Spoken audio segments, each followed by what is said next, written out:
सहना भवतु सहनौ भुनक्तु सह वीर्यङ्करवावहै तेजस्विनावधीतमस्तु मा विद्विषावहै। ॐ शान्ति शान्ति शान्तिः।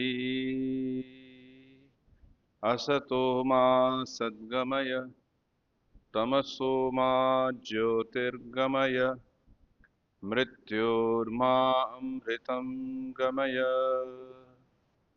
जननीं शारदां देवीं रामकृष्णं जगद्गुरुं पादपद्मे तयो श्रित्वा प्रणमामि मुहुर्मुहुः। नमः श्रीयतिराजाय विवेकानन्दसूरये सच्चित्सुखस्वरूपाय स्वामिने तापहारिणे।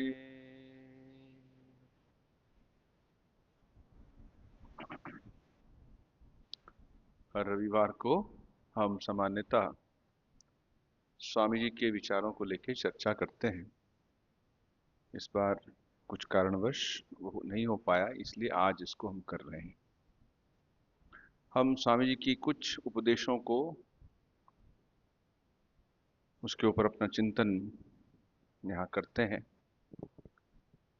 स्वामी जी के जो उपदेश हैं वो विभिन्न विचारों, विभिन्न विषयों पर, उनके लिटरेचर में, उनके साहित्य में सब जगह आपको दिखने मिलेंगे। अंग्रेजी में तो 9 खंड हैं और उसका हिंदी अनुवाद 10 खंडों में है।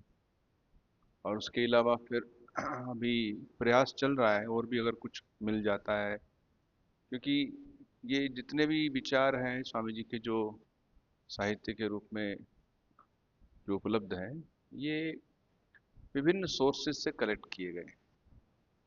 जैसे लेटर्स हैं, कहीं किसी विशेषकर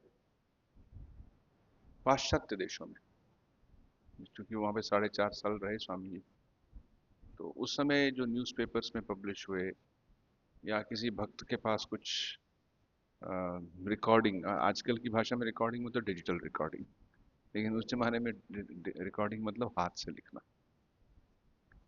तो हाथ रिकॉर्डिंग के नोट्स हों, तो वहाँ से ये एकत्रित किया। ये एक महत् कार्य है। बहुत से लोगों ने मिल के, बहुत से भक्तों ने, बहुत से स्कॉलर्स ने मिल के वो किया है। तो उसमें से कुछ विचार इस पुस्तक में संग्रहित हैं, स्वामी विवेकानंद की शिक्षाएं। उसी में एक चैप्टर है शिक्षा, एजुकेशन, उसको हम पढ़ रहे हैं। तो कुछ चीज़ें इसमें से हम लेंगे और उस पर थोड़ा चिंतन करेंगे, जिसको अंग्रेजी में कहते हैं कि will interact with the text. मतलब ये टेक्स्ट है, ये सामने रखा है, इसको पढ़ें, इसके बारे में समझें, इसके साथ में एक विनिमय हो।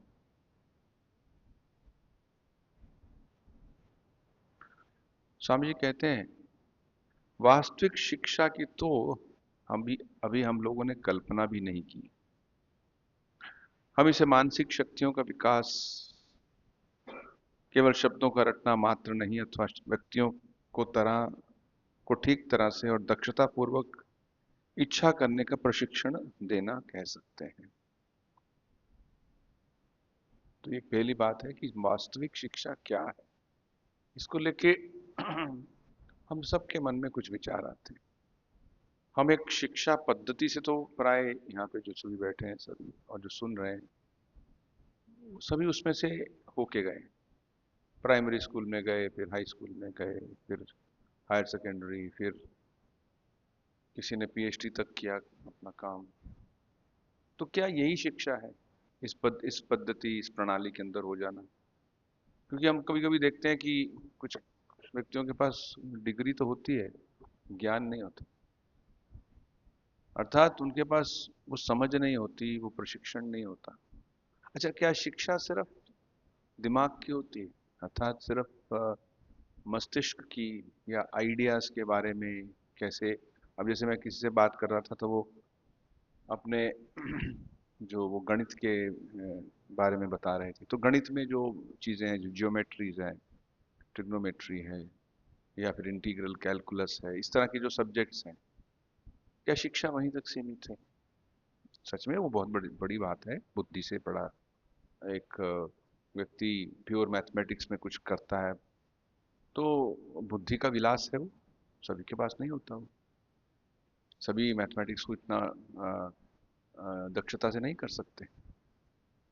तो क्या शिक्षा सिर्फ इन एकेडमिक चीजों तक ही है क्या? कोई अच्छा साइंटिस्ट है, कोई अच्छा साहित्यकार है, बड़ी सुंदर किताब लिखता है, या अच्छा अकाउंट्स जानता है, ऑडिटिंग करता है बड़े ईमानदारी से, बड़ी दक्षता से करता है, या कोई लॉयर है, कितने तरह के प्रोफेशंस हैं, इन सब में किसी न प्रकार की एक शिक्षा की एक ट्रेनिंग चाहिए होती है। हम कहते हैं उसको, एक उसने कोर्स किया इस सब्जेक्ट में, अब ये कर सकता है, इस करने में सक्षम है। स्वामी विवेकानंद के अनुसार शिक्षा को बुद्धि तक सीमित कर देना शिक्षा के साथ मनोन्याय ना करना। शिक्षा एक बृहत्तर शब्द है, एक बृहत्तर एक प्रोसेस है। व्यक्ति के अंदर में कितनी, एक जैसे कहा जाता है कि एक व्यक्ति लिटरेट हो सकता है, वो बहुत सी चीजों को जान सकता है, लेकिन वो पूर्ण रूप से शिक्षित है ऐसा नहीं हो सकता। क्योंकि शिक्षित होने में साथ साथ संस्कार की आवश्यकता है, संस्कृति की आवश्यकता है। मान लीजिए कोई व्यक्ति है, बहुत शिक्षित है, आजकल के टर्म को लेके अगर कहें, लेकिन बहुत से शिक्षित हैं जो शिक्षित व्यक्ति जो है वो तो धोखेबाज होते हैं, बहुत से, सब नहीं, बड़े धोखेबाज होते हैं, बड़े ही दुष्ट होते हैं, बड़े ही कपटी होते हैं। आप कितने भी तरह के विश्लेषण उसके लिए सफिशिएंट नहीं होते, इतना उनके पास ज्ञान होता है, फिर भी साथ में ही सब चीजें होती हैं। तो फिर प्रश्न आता है, अरे इतना सब समझ के इसने किया क्या? सिर्फ दूसरों को लूटा, दूसरों को बेईमानी से उनके साथ से चीजें हथियाई। तो फिर एक प्रश्न आता है, अच्छा शिक्षा क्या है? क्या शिक्षा को हम वहीं तक सीमित कर सकते हैं जो हमने कहा कि ये विभिन्न सब्जेक्ट्स होते हैं? इसलिए स्वामी जी ने कहा शिक्षा अर्थात सिर्फ सिर्फ शब्दों को रटना मात्र नहीं, या सिर्फ एग्जाम में अच्छे नंबर लाना मात्र नहीं। व्यक्तियों को ठीक तरह से और दक्षता पूर्वक इच्छा करने का प्रशिक्षण देना, ये शिक्षा है। अर्थात ठीक सोचो, पहले अपनी सोच को ठीक करो, और दक्षता पूर्वक इच्छा, अपनी इच्छाओं को ऐसे, जिसे कहते हैं ना विल पावर, इच्छा शक्ति को एक ट्रेनिंग देना। कितने लोग जानते हैं कि अमुक चीज खाने से ये हमको अपकार होगा, उपकार नहीं होगा, अपकार होगा, अथवा इस प्रकार का जीवन शैली जीने से अच्छा नहीं होगा। कोई लोग हैं सुबह उठते ही 10 बजे हैं, और उनसे पूछो आप 10 बजे क्यों उठते हैं? क्योंकि हम रात को 3 बजे सोते हैं। उनसे और पूछो अब कितने बजे ब्रेकफास्ट करते हैं? 11 बजे ब्रेकफास्ट करते हैं, 12 बजे ब्रेकफास्ट करते हैं। ये तो कुछ नियमों के विरुद्ध जा रहे हैं। आज तो हो सकता है उनका स्वास्थ्य, उनका हेल्थ ठीक हो, लेकिन कल वो उस नियमों का अगर पालन नहीं करते, जिसे हम कहते हैं हेल्थ रूल्स, तो उसे अवश्य उसको भुगतना पड़ेगा, रोग के रूप में, अस्वस्थता के रूप में। कहने का अर्थ है कि उसके पास जानना तो है, नॉलेज तो है, इच्छा, लेकिन इच्छा शक्ति उसने पूर्ण रूप से प्रशिक्षित या ट्रेंड नहीं की। इच्छा शक्ति को ट्रेनिंग देना, ये शिक्षा का बहुत बड़ा अंग है। स्वामी जी के अनुसार यही मेन अंग है। हम सोचते हैं कि हम अपने जीवन को उस शाली पे ले आए, ले आ नहीं पाते। और उसको इतना ही नहीं कि सिर्फ अपनी शैली पे ले आए, वो अच्छी शैली हो। We should move towards a good side, अच्छी रास्ते में जाना, जिसमें स्वामी जी ने कहा कि हमें सब समय अपने आध्यात्मिक विकास के लिए और दूसरों के कल्याण के लिए, दूसरों के मंगल के लिए बात करनी चाहिए, सोचना चाहिए, कार्य करना चाहिए। ये शिक्षा का मूल होता है, जिसमें व्यक्ति अपने आप को सांस्कृतिक सांस्कृतिक रूप से, कल्चरली रिफाइन कर लेता है। अगर वो कल्चरली अपने आप को रिफाइन नहीं करता, तो फिर उसकी शिक्षा अधूरी रही है। इतना कुछ जानते हुए भी, इसका एक उदाहरण स्वामी जी कहते हैं, मान लीजिए कल सोसाइटी कहती है, मतलब इन जनरल सारा सिस्टम कहता है कि हम पुलिसमैन नहीं रखेंगे, there will be no security checks anywhere. कितने लोग हैं जो झट से जाएंगे, लूट के आ जाएंगे? बहुत से लोग रेडी हैं। एक बार हुआ था ऐसा, शायद अमेरिका में या कहाँ पे, कि उन्होंने स्ट्राइक कर दी पुलिस वाला। वैसे पुलिस वाले स्ट्राइक में नहीं जा सकते, आपको मालूम है, जनरल स्ट्राइक होगी पुलिस की, नहीं जा सकते, वो इलीगल है। क्योंकि उससे सारी समाज की व्यवस्था गड़बड़ हो जाएगी, जितने भी अपराधी हैं सब आ जाएंगे, बोले आज तो हमको चेक करने वाला कोई नहीं है। हाँ ठीक है, उनकी मांग होती है, उसको अपने ढंग से वो जैसे पूर्ण करते हैं, वो दूसरी बात है।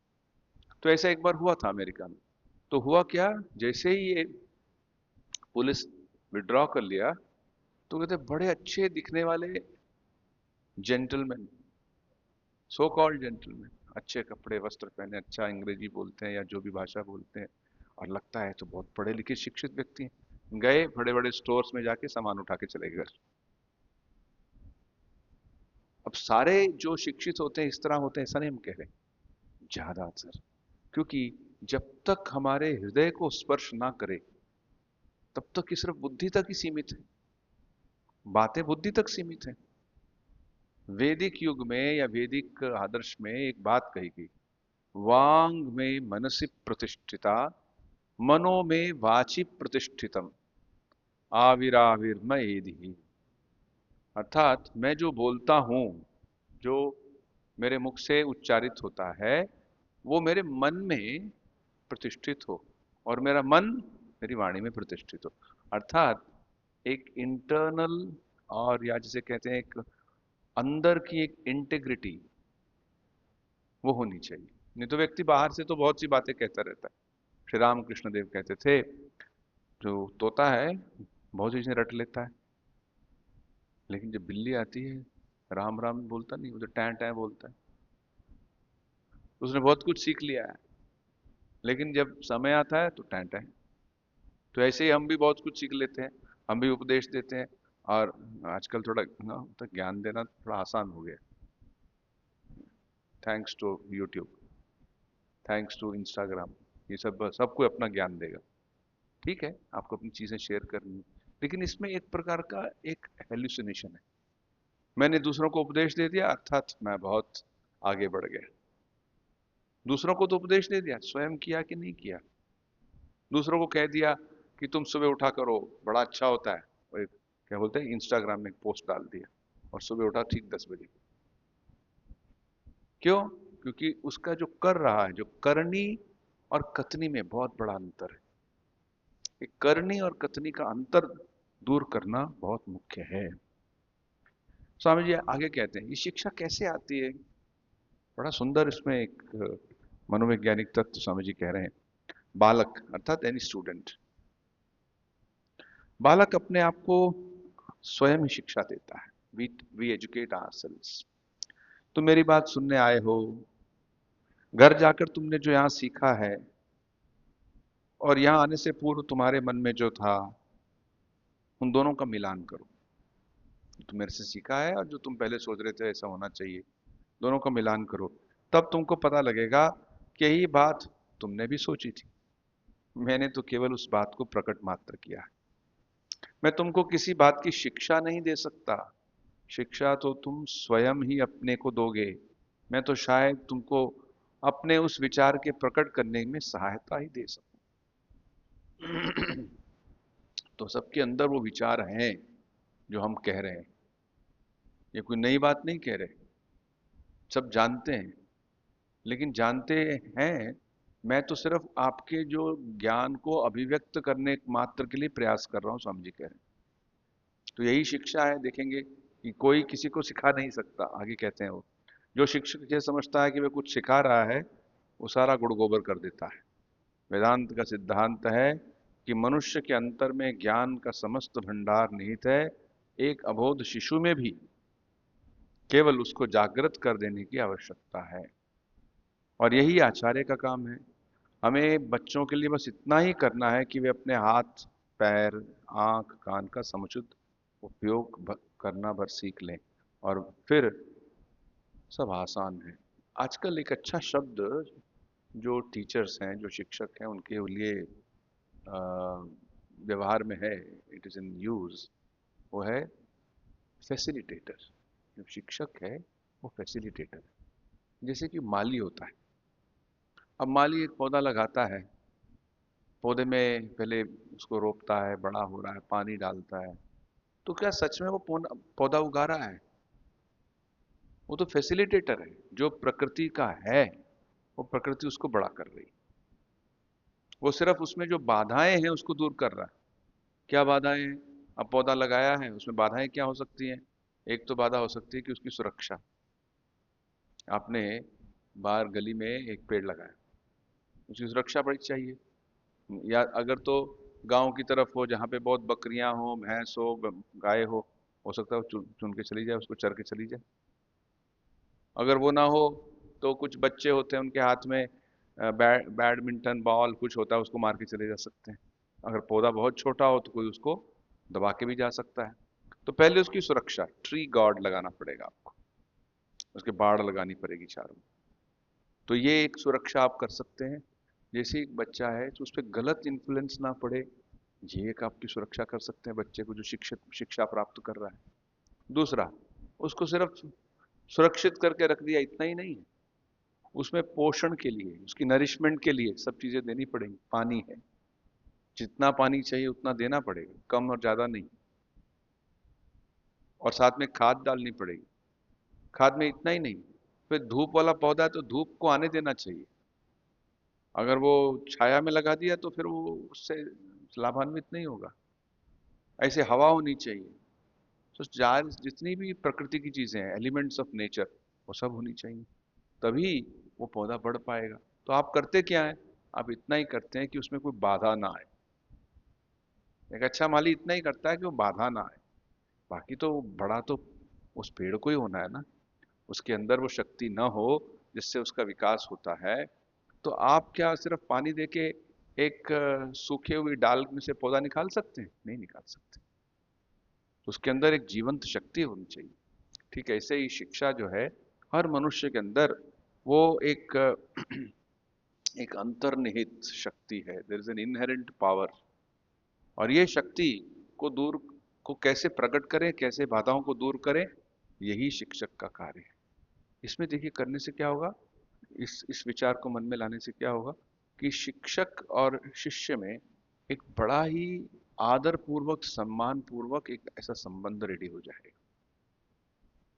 क्योंकि शिक्षक इतना ही सोच रहा है कि उसके अंदर जो शक्ति है उसको मुझे अभिव्यक्त करना है, और वही बात शिष्य भी सोच रहा है, वही बात जो अंदर जो शिष्य है वो भी सोच रहा है। तो अंदर से वो यही सोच रहा है कि मैं कैसे इसको अभिव्यक्त करूं। हाँ, उसके बीच में बहुत सी बाधाएं हैं। एक बाधा और जिसको मैं कह सकता हूँ आजकल के युग की है, वो है डिजिटल डिस्ट्रैक्शन। बहुत बड़ी डिस्ट्रैक्शन है। व्यक्ति बैठा है और उसको बीच बीच में अपने फोन से लगाव है, उसके अंदर जो चीजें हैं उस बड़े लगाव है। वो देख ही नहीं पाता कि टीचर क्या पढ़ा रहा है। वो बैठा बैठा अंदर से मैसेज भेज रहा है, बैठा बैठा या कुछ देख रहा है, सुन रहा है। तो इसलिए हमें सावधान रहना होगा। विशेषकर आजकल के बहुत से ऐसे पेरेंट्स हैं। एक बार मैंने देखा था, ऐसा बहुत बार देख चुका हूँ, फिर भी एक इस पर्टिकुलर ये जो घटना है कि एक माता पिता, एक यंग कपल, उनका छोटा बच्चा, वो ट्रेन में जा रहे हैं और बच्चे को दूध पिलाना है तो बहुत शोर करता है, तो उसको यूट्यूब खोल के दिखा देते हैं। वो देखता रहता है, देखता रहिए, उसके लिए पैसिफायर हो गया है। अगर यूं यूं नहीं दिखाएगा उसको, वो नहीं तो वो शोर करता है। अब ठीक है, जैसे वैसे उसको हाँ, दूध दूध पिलाया, जैसे ही मोबाइल रखा शोर करने से पड़ा। मतलब बच्चा उस डिजिटल के लिए इतना अटैच्ड हो गया है, वो चुपचाप रह ही नहीं सकता। अभी तो उसका ब्रेन बहुत सॉफ्ट है, छोटा है। यही बच्चा जब बड़ा हो जाएगा, उसका ब्रेन ऐसे ही अगर वायर्ड हो जाए, हो सकता है एक साइकोलॉजिकल इशू हो जाएगा। और आजकल ऐसे चीजें हो रही हैं बिना, अब जैसे कोई एक सज्जन जो एक टीचर भी हैं और अच्छे शिक्षाविद हैं, वो कह रहे थे अपने स्कूल में, मैं इन्हें एक बात कही है, कहते अगर 100 बच्चे हैं, उसमें से कुछ तो लगभग 20-25% इसको मानते हैं, क्या है, खाने के समय टीवी मत देखो। खाने के समय टीवी मत देखो। अक्सर टीवी लगा के लोग खाना, क्या खा रहे हो पता नहीं, भिंडी का टेस्ट कैसा है उसको पता नहीं, दाल का टेस्ट का कुछ नहीं पता, बस खाना है, कंपल्सिव ईटिंग। जब खा रहे हो तो खाओ, और जो खाना इतने प्यार से बनाया गया है तुम्हारे लिए, उसमें जो पौष्टिक तत्व हैं उसको अनुभव करो। तो इस प्रकार से जो डिजिटल डिस्ट्रैक्शंस हैं, चाहे वो टीवी की हो, चाहे यूट्यूब की हो या अन्य, उसको विद इन लिमिट्स। अब ये तो हम कह नहीं सकते कि टीवी को सिविलाइजेशन से निकाल दो। वैसे एक किताब आई थी, 6 reasons for removal of TV from the human civilisation, एक किताब भी आई थी। उसने बहुत से आर्ग्यूमेंट्स दिए थे, विशेषकर एडवर्टाइजमेंट्स को लेके।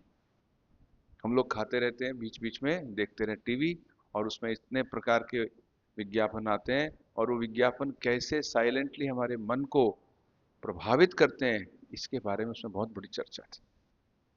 Reasons why you should remove TV.